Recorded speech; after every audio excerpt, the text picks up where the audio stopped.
It's springtime, the time we're supposed to go outside and meet new people, or maybe just reintroduce ourselves to loved ones in an outdoor setting.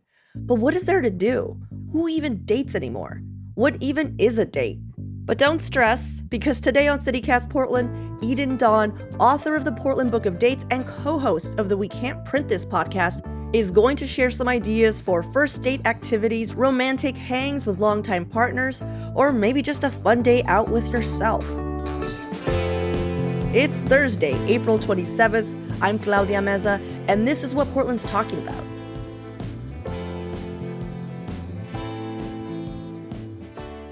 Eden, thank you so much for joining us. Thank you. I wanted to give you the space to give us your disclaimer that you've given us already, via email communication when we asked you to join.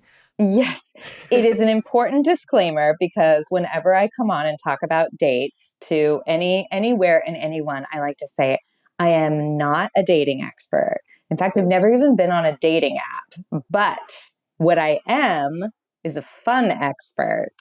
And I think good dates should be fun.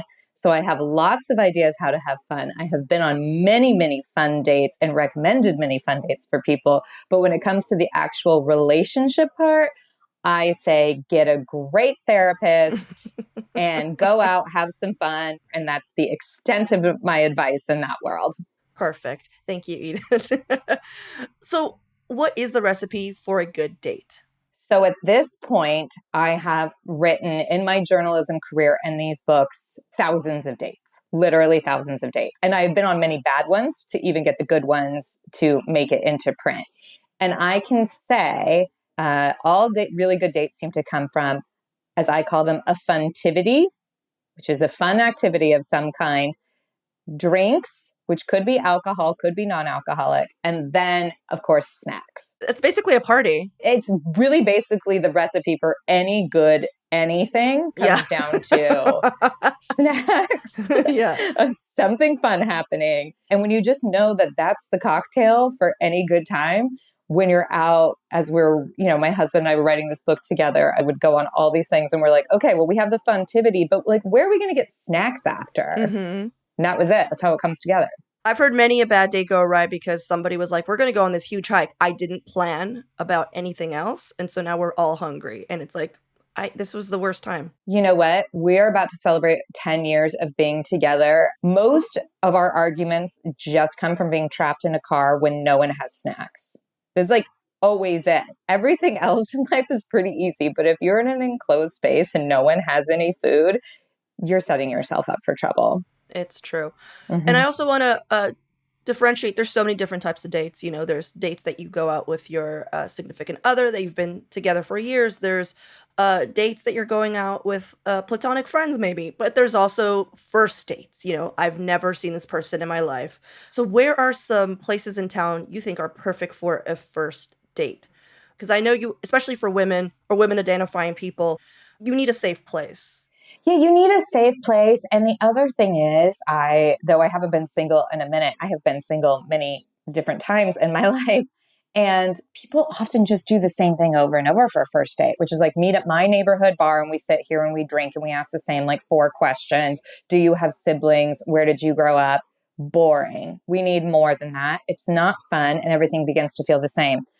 And the other thing is like, I don't know that we bring our best selves when we're nervous and we come together on our first date and sit there. So again, the funtivity, a really simple one that I like and have recommended, especially to my serial first daters who are looking for things to do, because I also recognize the cost adds up. So one thing I like is to just go down to Southeast Waterfront and wandering around together. You know, maybe you stop at and you get a juice and then you go into Cargo, which is like such a fun wonderland. It's like this amazing giant warehouse filled with all these things.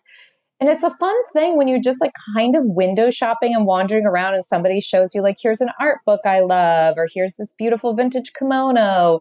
It's a nice thing because you're kind of going through stuff together, but also if you feel anxious, you like pop out for a minute, you know what I mean? And then you come back and you're like, here, I found a flamingo for my front yard. And then you see whether or not is the other person potentially interested in your flamingo for your front yard. Is that a match? And then something I love to do is take people to Soro Soro afterwards for the affogatos, which are amazing. You know, these giant things that you pour coffee over. So warm up before you just sit down and stare at each other across, a table. Like, I feel like a dinner is a terrible first date. Dinner is so intimate. So have some space to actually move your body. Another one I really like that we're getting close to being so beautiful is the Crystal Rhododendron Springs Garden down kind of by Reed. That one is a beautiful park to go to.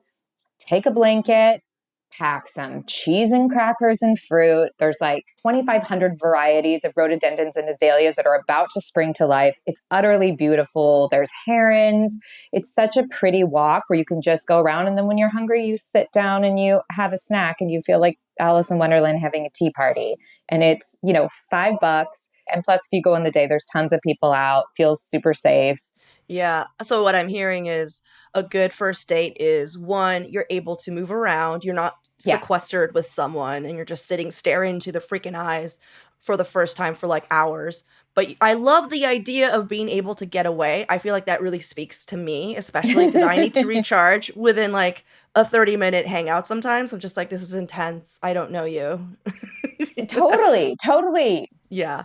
And I'm an extreme extrovert and I still need that sometimes. And the other thing is, ask somebody to do an activity you like. Like it's just a litmus test in itself right there. One that will be coming up soon in Silverton, they have the annual pet parade where everyone in town comes out and like little girls like hold their kitties and walk through the main street. And there's like kids with their chickens in tractors and people bring all their dogs dressed up. And it's so a whole parade of just the whole town bringing out their pets. Oh my God, no, this is so cute. There was a duck in a stroller who was clearly the belle of the ball. Like she must be famous in Silverton because people were coming up and like taking pictures of this duck.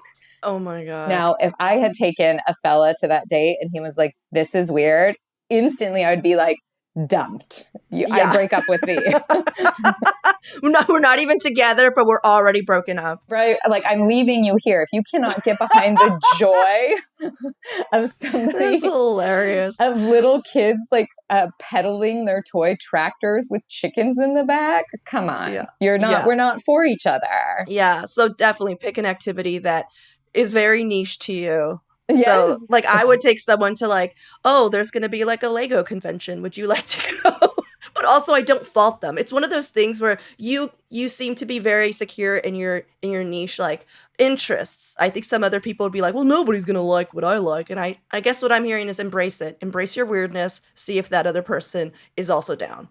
Embrace it because if your goal of finding a partner is somebody to share the things you like doing, then you might as well get on board with telling them the things you like doing early.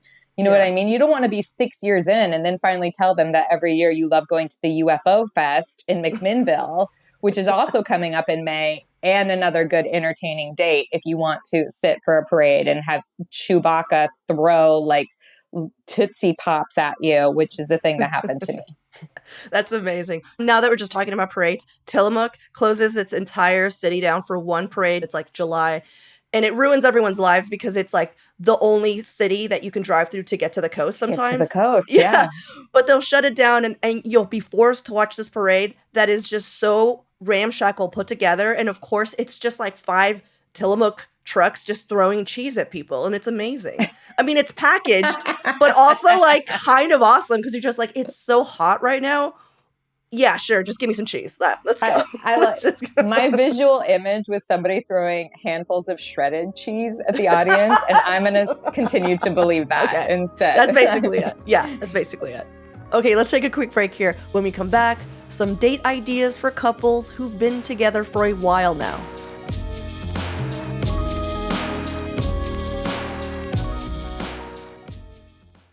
So, what about a couple that's been together for a long time? Like, what's a good, let's reignite the spark date? Yeah. And it's a couple of things, right? Like, of course, we always need to remember to put a little pep in our step. But sometimes I find couples have been together a long time are often balancing not only the relationship, but the busyness of life. And life takes so much out of us, especially lately. I feel like things have really ramped up in this social and event capacity. So I think it's about finding times that you can recharge together. That's like a great date. So something we love to do when things get just like absolutely overwhelming is the 1-2 punch of going to Loy Lee on MLK, which, is this amazing Nordic sauna. And they have both a social sauna and a quiet sauna. So if you want to chit chat, go into the social sauna and lay there and sweat and catch up. Or sometimes you just want to go into the quiet sauna and just be quietly near each other, and then you sit and you have your tea, and they have specials all of the time. So you can get in there. And by the time you leave, you're just like jello and you feel so good. And then you can just run across the street to Brasa Harina and have a giant glass of wine. So you dehydrate your body and then you hydrate your body.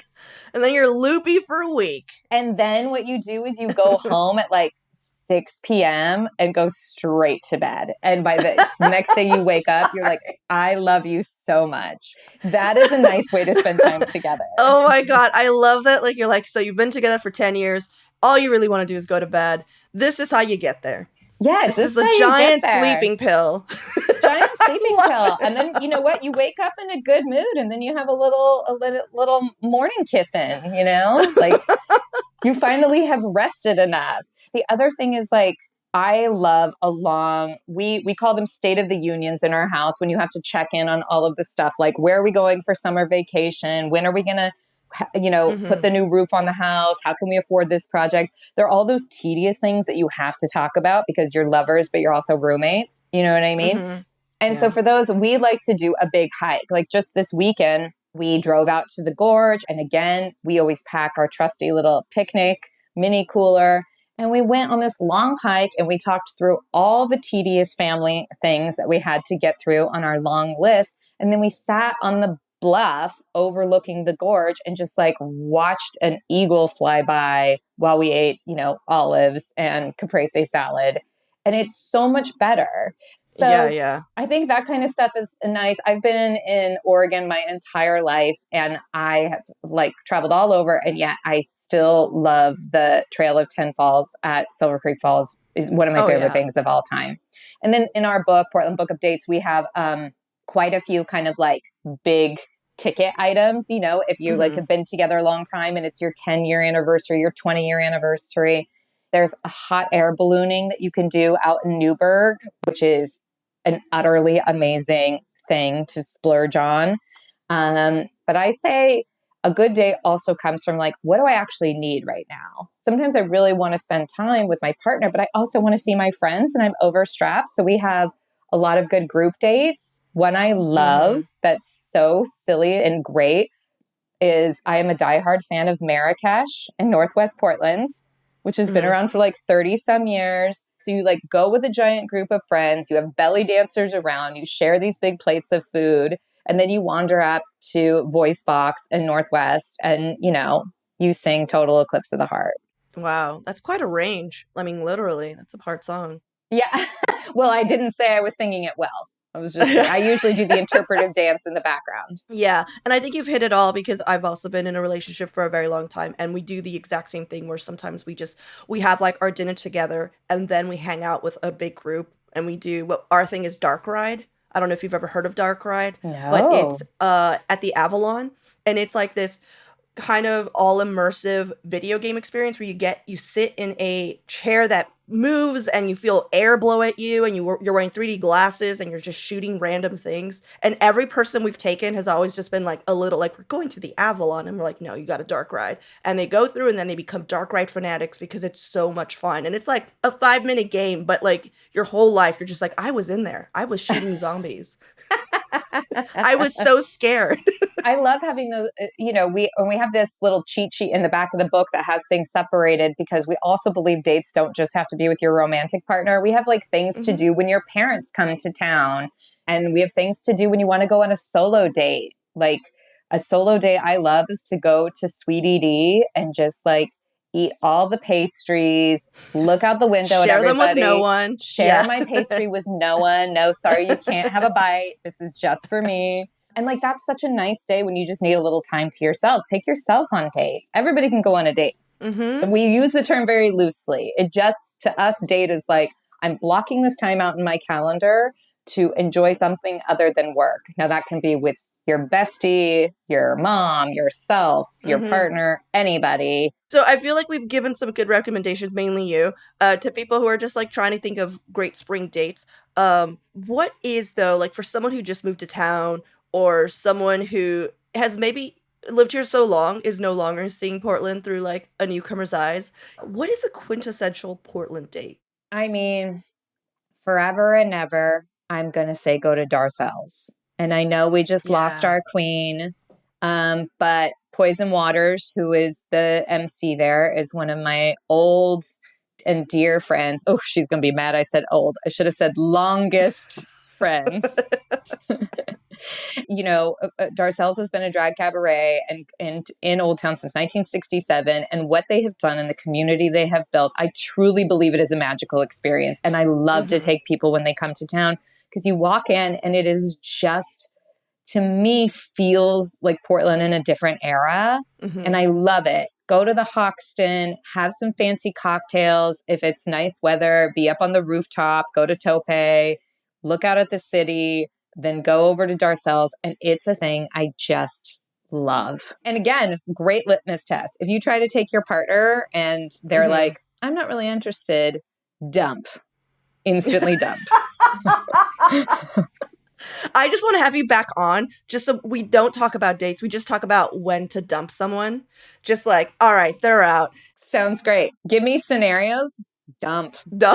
I love it. Okay, so we go from dating to dumping, and I love it. But you know what that leads to? Dating to dumping leads to dating again. I'm just trying to sell more books. That's really what it comes to. Perfect. Well, thank you so much, Eden. I appreciate you making the time. Thanks, Claudia. Lovely to see you.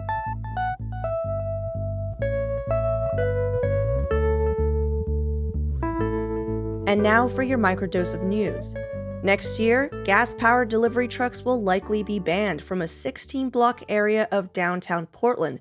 The city will only allow deliveries from vehicles with zero carbon emissions. Passenger cars will still be permitted. The Portland Bureau of Transportation says a strategy to cut carbon emissions, which would go into effect in 2024, has never been tried in the US.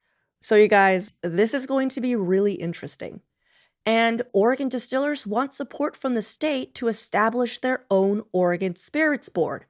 This board would promote their products across state lines, and it's a model the Oregon wine industry already uses. Distillers hope to fund this effort with an existing state charge on bottles of liquor. I mean, we do make some great whiskey, gin, and vodka. McCarthy's, Freeland, New Deal. Come on, everyone should know. For even more local news and events, sign up for our daily newsletter, Hey Portland. We'll throw a link in the show notes.